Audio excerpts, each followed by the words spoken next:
আর মাত্র হাতে গোনা কয়েকটা দিন তারপরে শুরু হবে বিষ্ণুপুর লোকসভা কেন্দ্রের নির্বাচন। শেষ মুহূর্তে সর্বদলই চালাচ্ছে ভোট নির্বাচনের প্রচার। নিজে নিজে আসন ধরে রাখার জন্য ব্যস্ত সকল দলের নেতাকর্মীরা। তারই মধ্যে বিষ্ণুপুর লোকসভা কেন্দ্রের বিজেপির প্রার্থী সৌমিত্র খায়ের সমর্থনে ইন্দাস বিধানসভার বিধায়ক নির্মল ধারার নেতৃত্বে একটি পথসভার আয়োজন করা হলো। আজকের এই পথসভার শেষে সাংবাদিকদের মুখোমুখি হয়ে কি জানালেন শুনে নেব। সব খবর সবার আগে মানুষের সাথে মানুষের পাশে। বাঁকুড়ার ইন্দাস থেকে মিলন পাজা রিপোর্ট, MBS নিউজ। আর তো প্রচারের আর একদিন আছে, তার আগে আমার কুসুমুড়ি 20-21 নম্বর বুথে আজকে পথসভা হলো। এই পথসভাতে আসার কথা ছিল চলচ্চিত্র জগতের এক নক্ষত্র রুদ্রনীল ঘোষ, কিন্তু বিভিন্ন জায়গায় আজ বড়জরা এবং শেয়ারা বাজার উনি অক্লান্ত পরিশ্রম করছেন। তাই বড়জরা শেয়ারা বাজার হয়ে যখন এখানে আসবে কিন্তু অনেক লেট হয়ে যাবে, সেই হিসাবে প্রোগ্রামটা বাতিল করা হলো। রাতে অনেক বিজেপির বাড়িতে পুলিশ হানা করেছে, কি বলবেন? প্রতিহিংসার রাজনীতি, অন্য কিছু না, এটা প্রতিহিংসার রাজনীতি চলছে।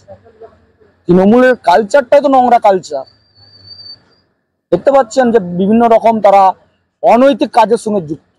এ তো সন্দেশখালীর ঘটনা তো চোখে আঙুল দিয়ে দেখিয়ে দিচ্ছে যে শেখ শাহজাহান বিগত 13 বছরে এই বাংলাতে কোনো মা বোন সুরক্ষিত বোধ করেনি। বাংলার প্রতিটা গ্রাম এক একটা সন্দেশখালী, আর সেখানে কারা আছে না, এক একটি করে শাহজাহান। আর সেই শাহজাহানদের আশ্রয়দাত্রী হচ্ছে বাংলার নেত্রী। কদিন আগে আপনি একটা সভা হয়েছিল বিজেপির তরফ থেকে, আসামের মুখ্যমন্ত্রী এসেছিলেন।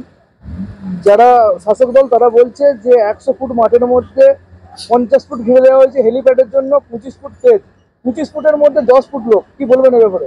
দেখুন, ভারতীয় জনতা পার্টি এখন মানুষের মনে গাঁথা হয়ে গেছে। তৃণমূল তো এমনি কুৎসা করতে বসে আছে, চলতে না পারলে উঠোনের দোষ। তৃণমূল নেতাদের এইটা কালচার, ও নিয়ে আমাদের কোনো যায় আসে না। বলছে ভারতীয় জনতা পার্টি পায়ের মাটি সরে আছে, তাই জন্য অসম থেকে মুখ্যমন্ত্রীকে নিয়ে আসতে হয়েছে। কি বলবেন এই ব্যাপারটা?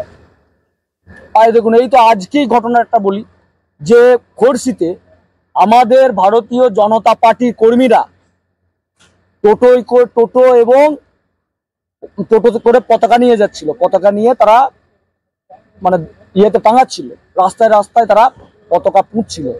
সেই সময় খড়শিতে তৃণমূলের দুষ্কৃতীরা প্রচন্ডভাবে মারধর করে। তাহলে যদি আমাদের বিজেপির পায়ের তলা থেকে মাটি সরে যায়, তাহলে তৃণমূল কেন অত্যাচার করছে বলুন? নিশ্চয়